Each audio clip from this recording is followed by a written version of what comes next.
এবং আল্লাহ আদমকে সমস্ত নাম শিক্ষা দিলেন।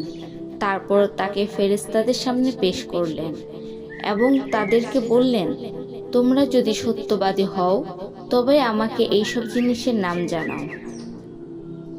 তারা বললেন, আপনার সত্তাই পবিত্র। আপনি আমাদেরকে যতটুকু জ্ঞান দিয়েছেন তার বাইরে আমরা কিছুই জানি না। প্রকৃতপক্ষে জ্ঞান ও প্রজ্ঞার মালিক তো কেবল আপনি। তিনি বললেন, হে আদম, ফেরেশতাদেরকে বলে দাও এসবের নাম।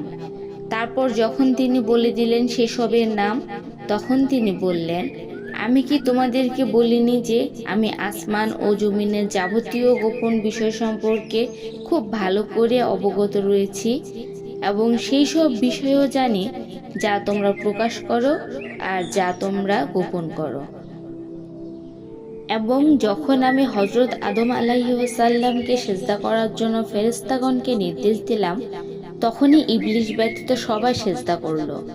সেই নির্দেশ পালন করতে অস্বীকার করল এবং অহংকার প্রদর্শন করল। ফলে সে কাফেরদের অন্তর্ভুক্ত হয়ে গেল। আমি বললাম, হে আদম, তুমি ও তোমার স্ত্রী জান্নাতে থাকো এবং এর যেখান থেকে ইচ্ছা প্রাণ ভরে খাও, কিন্তু ওই গাছের কাছে যেও না, অন্যথায় তোমরা জালিমদের মধ্যে গণ্য হবে। অতঃপর শয়তান তাদেরকে সেখান থেকে টলিয়ে দিল এবং তারা যে সুখের ভিতরে ছিল তা থেকে তাদেরকে বের করে ছাড়ল। আমি আদম, তার স্ত্রী ও ইবলিসকে বললাম, এখন তোমরা সকলেই এখান থেকে বের হয়ে যাও।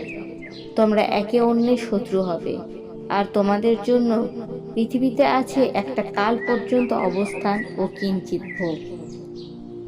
অতঃপর আদম স্বীয় প্রতিপালকের পক্ষ হতে তওবার কিছু শব্দ শিখে নিল, যা দ্বারা সে তওবা করল। ফলে আল্লাহ তার তওবা কবুল করলেন। নিশ্চয়ই তিনি অতিশয় ক্ষমাশীল ও পরম দয়ালু। আমি বললাম, এবার তোমরা সকলে এখান থেকে নেমে যাও। অতঃপর আমার নিকট থেকে তোমাদের নিকট যদি কোনো হেদায়েত পৌঁছে, তবে যারা আমার হেদায়েত অনুসরণ করবে তাদের কোনো ভয় থাকবে না এবং তারা দুঃখিতও হবে না। আর যারা কুফরিতে লিপ্ত হবে এবং আমার আয়াতসমূহ প্রত্যাখ্যান করবে তারা জাহান্নামবাসী, তারা সেখানে সর্বদা থাকবে। হে বনি ইসরাইল, তোমরা আমার সেই নিয়ামত স্মরণ করো যা আমি তোমাদেরকে দিয়েছিলাম এবং তোমরা আমার সাথে কৃত প্রতিশ্রুতি পূর্ণ করো, তাহলে আমিও তোমাদের সাথে আমার কৃত প্রতিশ্রুতি পূর্ণ করব। আর তোমরা অন্য কাউকে নয়, কেবল আমাকেই ভয় করো।